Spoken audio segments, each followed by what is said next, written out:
Yang terjadi pada LBP ya mono.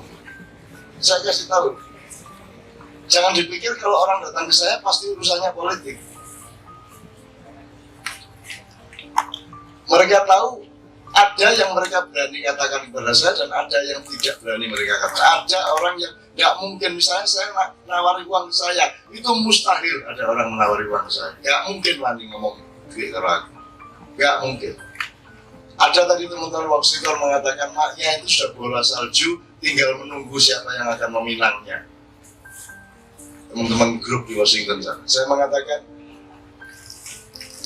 insya Allah tidak akan ada yang berani meminang rakyat untuk kepentingan politik apapun. So, Anda tahu sekarang yang terjadi jual beli agama untuk kepentingan politik itu tidak pasti karena yang punya duit yang membiayai proyek kekuasaan itu yang membeli. Kadang-kadang yang punya massa, yang punya umat ini menawarkan umatnya untuk dibeli. Itu yang terjadi juga, Mas. Jadi beliau ini datang ke tempat saya itu semuanya 60% itu urusan pribadi. Beliau ini orang yang tidak punya bapak, hatinya kesepian. Dia dulu itu anak angkatnya Gus Dur. Gus Dur sangat sayang sama dia. Begitu dia kehilangan Gus Dur, dia tidak punya tempat untuk mengacu hatinya, pikirannya. Dia sudah sangat percaya kepada Islam, tapi tidak mungkin cak ibu saya itu orang Katolik. Kalau saya masuk Islam, dia bisa mati mendadak. Jadi tolong jangan dipersoalkan, yang penting hati saya sampai tahu. Jadi dia itu orang yang mencari bapak datang ke saya. Ini, tapi ini tolong jangan diumumkan ya Mas ya. Enggak, gini kamu jawab kamu. Loh, Anda ngerti nggak presiden-presiden Indonesia itu hampir semuanya punya masalah dengan bapak. Siapa bapaknya SBY? Siapa bapaknya Jokowi? Mereka orang yang kesepian. Dan siapa yang paling tua di Indonesia sekarang kecuali saya? Saya bapaknya semua orang. Mereka juga memandang saya sebagai bapak. Jadi Anda jangan benci sama saya, karena mereka itu yono daike, yono cengenge, yono sedih, yono segini. Jangan hanya dilihat bahwa mereka berkuasa gitu. Mereka punya banyak dimensi dalam kehidupan mereka. Gitu loh.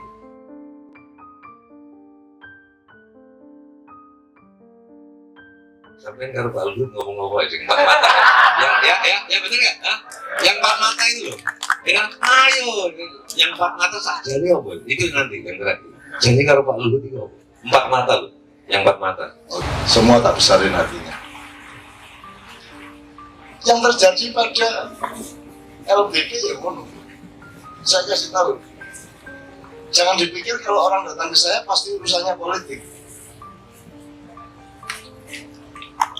Mereka tahu ada yang mereka berani katakan kepada saya dan ada yang tidak berani mereka katakan. Ada orang yang nggak mungkin, misalnya saya nawari uang ke saya, itu mustahil ada orang menawari uang ke saya. Nggak mungkin Wani ngomong duit ke aku, nggak mungkin. Ada tadi teman-teman Waksitor mengatakan maknya itu sudah bola salju, tinggal menunggu siapa yang akan meminangnya. Teman-teman grup di Washington sana, saya mengatakan insya Allah tidak akan ada yang berani meminang rakyat untuk kepentingan politik apapun. So, Anda tahu sekarang yang terjadi jual beli agama untuk kepentingan politik itu tidak pasti karena yang punya duit yang membiayai proyek kekuasaan itu yang membeli.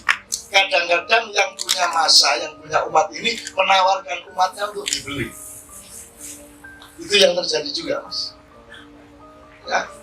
Jadi teman-teman saya katakan insya Allah tidak akan mungkin ada yang berani meminang maknya untuk jadikan alat kepentingan politik mereka. Dan saya bilang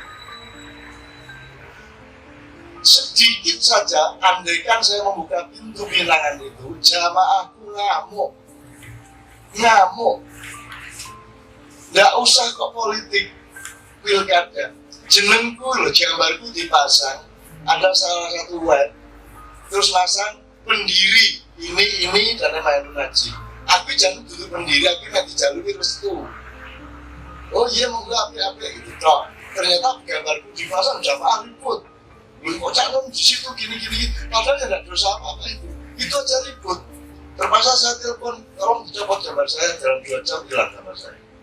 Oh jaman itu aku dukung Ahok, aku dukung Sopo. Oh mak gambarku dipasang ngamuk are-are.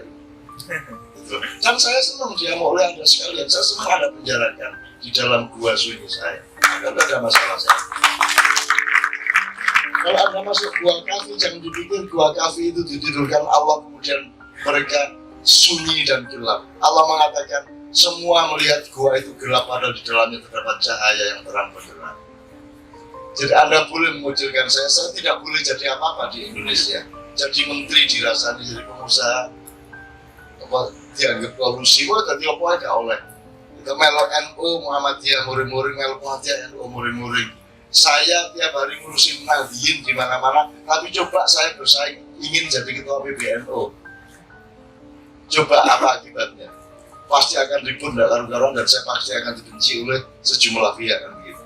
Saya tidak boleh jadi apa-apa, tapi saya tidak pernah masalah. Wong saya tidak ingin jadi apa-apa juga. Saya menciptakan kursi saya sendiri, dan sejak saya umur 4 tahun saya sudah tahu bahwa saya akan bikin kursi saya sendiri. Dan orang-orang tua selalu mengatakan ini arek iki gawe kursi ini dewi, terus gak perlu kursi gawe dewi. Nah, jadi beliau ini datang ke tempat saya itu sebenarnya 60% itu urusan pribadi. Beliau ini orang yang tidak punya bapak, hatinya kesepian. Dia dulu itu anak angkatnya Gus Dur. Gus Dur sangat sayang sama dia. Begitu dia kehilangan Gus Dur, dia tidak punya tempat untuk mengacu hatinya, pikirannya. Dia sudah sangat percaya kepada Islam, tapi tidak mungkin cak ibu saya itu orang Katolik. Kalau saya masuk Islam, dia bisa mati mendadak. Jadi, tolong jangan dipersoalkan, yang penting hati saya sampai tahu. Jadi dia itu orang yang mencari bapak datang ke saya itu. Ini, tapi ini tolong jangan diumumkan ya mas ya. Enggak, gini kok. Kamu jawab, kamu loh. Anda ngerti nggak, presiden-presiden Indonesia itu hampir semuanya punya masalah dengan bapak. Siapa bapaknya SBY? Siapa bapaknya Jokowi? Mereka orang yang kesepian. Dan siapa yang paling tua di Indonesia sekarang kecuali saya? Saya bapaknya semua orang. Mereka juga memandang saya sebagai bapak. Jadi Anda jangan benci sama saya, karena mereka itu yono baiknya, yono cengengnya, yono sedih, yono segini. Jangan hanya dilihat bahwa mereka berkuasa gitu loh. Mereka punya banyak dimensi dalam kehidupan mereka. Gitu loh. Nah kita jangan mempersempit hidup ini dengan satu tema atau satu konteks saja. Bahwa dia presiden, bahwa dia menteri, bahwa dia ketua partai, bahwa dia calon gubernur. Jangan hanya begitu. Ada banyak hal. Oleh karena kita bertawaf, saya ini bertawaf. Bukan saya bawa anak panah, bawa panah dan tombak dan pedang di salah satu kutub berdiri di situ. Enggak, saya bertawaf mengelilingi bumi terus menerus. Makanya saya terus menerus ketemu Anda. Dan Anda juga paham kok. Anda paham tanpa Anda mungkin tidak bisa merumuskan, tapi Anda paham. Gitu. Mereka paham. Ketika Zakir naik sini, itu jamaah-jamaahnya sangat berbeda responnya dibanding umat Islam pada umum. Kalau ditanya kok begitu, mereka tidak bisa merumuskan, tapi mereka sudah tahu. Sebagaimana bayi itu sudah mengerti kehidupan. Cuman dia belum punya bahasa, dia belum punya deskripsi, dia belum punya idiom, dia belum punya terminologi. Tapi sudah tahu. Jadi ternyata pengetahuan itu beda sama kamu loh. Nah, nek wong Jawa wis seru, nek menungso kuwi sejak durung lahir wis duwe kawruh kan gitu. Terus duwe kawruh. Nah, kawruh itu beda dengan pengetahuan. Dalam bahasa Indonesia pengetahuan itu science atau apa? Atau knowledge dalam bahasa Inggris. Kawruh beda. Kawruh itu beda. Kawruh itu sebenarnya sudah Anda miliki dan itu merupakan teman Anda, sahabat Anda sejak Anda sebelum lahir, sejak Anda menandatangani perjanjian dengan Allah untuk mau hidup di dunia sampai batas waktu tertentu, kontrak. Anda sudah punya kawruh. Nah, ketika kita bayi, kita mulai melacak apa saja kawruh kita itu. Jadi kalau soal, sudah saya katakan tadi, saja belum datang. Jadi kalau soal politiknya,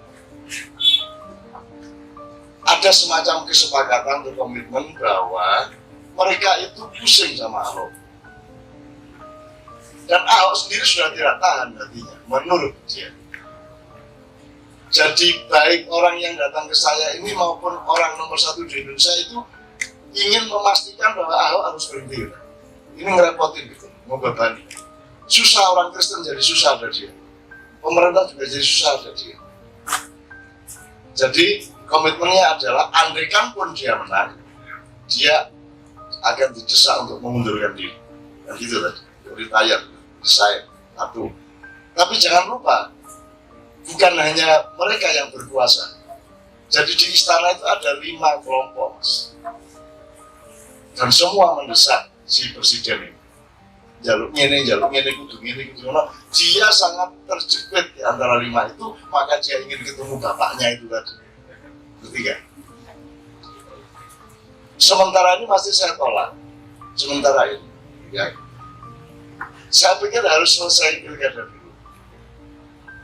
Kecuali dia membuktikan kepada saya bahwa dia konsisten dengan perjanjian kesepakatan yang tadi. Itu, Mas. Jadi saudara-saudara sekalian, Indonesia bukan hanya Indonesia tidak berdiri sendiri. Anda jangan terlalu cemas terhadap situasi-situasi politik. Wong Tejo aja mengatakan, kudune itu semua jenis kemesraan yang tidak dikenal oleh aktornya. Makanya salah-salah actingnya. Salah-salah actingnya. Mereka juga tidak kenal kebencian, padahal mereka penuh kebencian. Kan tidak ngerti kebencian. Apalagi cinta, benci aja tidak paham, apalagi cinta. Maka di sini kita belajar cinta dan benci. Cinta itu tidak, benci itu tidak ada. Benci itu seperti Tuhan menciptakan manusia. Jadi sebenarnya tidak ada manusia kecuali Allah sendiri yang menjelma di belajar. Benci juga begitu. Benci itu dismanajemen cinta. Cinta yang dimanage secara salah, diletakkan di tempat yang salah, dia memproduksi kebencian. Jadi kebencian adalah malpraktek dari cinta. Jelas ya, Mas? Bukan ada makhluk kebencian. Soalnya ini pertanyaan besar, jadi satu miripnya kan dari Solo. Itu ada Farid dari penerbit Imania, terus ada Belontang, terus ada Mayan Solo yang akan ulang tahun nanti. Ibu ngumpul di Kondu. Terus aku bilang, yang soal ini, aku kenal Cak Nun suwi meskipun jarang ketemu. Aku gak yakin lu nang ketemu Cak Nun gue duwe. Pasti gitu, aku mau ngomong lu, takut negara-negara. Bener itu. Lebih salah kan manusia berubah, so ngerti. Lu so ngerti lo. Gini, itu adegannya itu bagaimana seorang ngasih duit itu. Iya bicaranya gitu, aku orang muding caranya. Ada pikir saya nggak mau duit, mau dong. Ya mau dong. Tetapi kemauan dan kebutuhan saya terhadap uang itu hanya ujung jari kecil saya dibanding harga diri saya.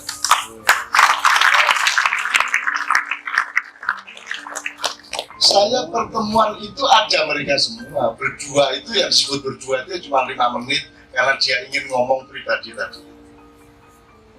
Semua ada, teman-teman di Katibur ada semua, kita rame-rame. Dulu waktu kabar Eskrim datang ya rame-rame, semua lah tokoh-tokoh yang datang kita rame-rame. Ketika Jokowi mau datang, memang rencana udah langsung Jokowi masuk sini aja. Yang di luar biarkan ribut di sana, Jokowi langsung ke sini ngomong langsung ke saya. Nah, kembali ke soal duit, aku kira mudeng caranya piye iki jadi duit iki piye. Mudeng aku. Dan kalau ada orang berani begitu ke saya, itu sudah kiamat, sudah khatam dia kepada saya. Sudah tidak akan saya terima apapun yang terkait dengan dia. Dan itu menyesal saya. Kurang ajar. Menyesal itu maksudnya, aku juga ditawarin duit. Aku pernah nyobek cek itu 3 miliar di Surabaya waktu Gus Dur jadi presiden, karena orang itu akan beli pulau untuk judi dan nanti akan jadi berjudi internasional, saya akan dapat 450 juta per bulan. Ya terus aku pokoknya bagaimana cara saya minta ke Gus Dur, ada surat izin dari Gus Dur, KTP Gus Dur. Dan saya bilang sama dia, Allah sampai guru halun aku butuh duit. Aku ini nggak sekolah gak ganti-ganti lu sampai gue duit saya ini kayaknya senangnya hatiku, cuman aku ini gak wani Mas, Pak, aku ini gak wani. Jadi kapan-kapan ketemu aku itu nraktir rawon naik kalau tak suka ini mas. Kapan-kapan traktir makan aja ngene-ngene iki aku gak wani. Jane butuh nemen tapi gak wani. Dan kalau saya ingat itu menyesal sekarang. Apa tak suka ini? Anggal lah menurut saya. Kok tak suka? Karena saya manusia. Kalau saya malaikat saya tidak menyesal. Saya manusia, saya menyesal. Tapi kalau kemudian datang lagi 3 miliar pasti saya tolak lagi. Enak aja. Saya menyesal, tapi itu cuma 5-10% dari hidup saya. Yang menang adalah yang mainstream, yang 90% dari hidup saya.